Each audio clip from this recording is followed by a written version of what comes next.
جو لوگ خان صاحب کا ہیلی کاپٹر پریڈ گراؤنڈ میں اترنے سے ڈر رہے تھے اور ان کی اجازت دیتے ہوئے کانپے ٹانگ رہی تھیں، تو میں بتانا چاہتا ہوں کہ انشاءاللہ یہ ہیلی کاپٹر عمران خان صاحب کا عنقریب وزیر اعظم ہاؤس میں اترا کرے گا پہلے کی طرح.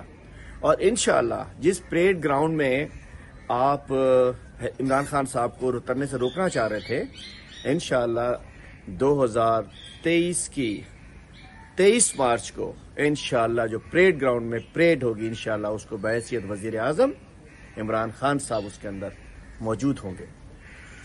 تو اس خوف کا یہ امپورٹڈ گورنمنٹ، یہ بیکاری، یہ بیماری، یہ مداری، ان سب کی کانپیں ٹانگ رہی ہیں عمران خان صاحب کے نکلنے سے پہلے. ابھی ہی از ان لاہور.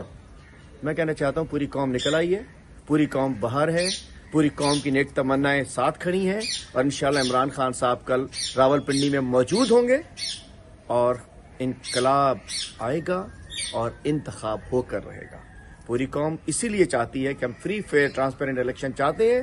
الیکشن دے دو، نہیں تو انشاءاللہ یہ جو انسانوں کا سمندر ہے، یہ election free fair transparent election لے کے رہے گا.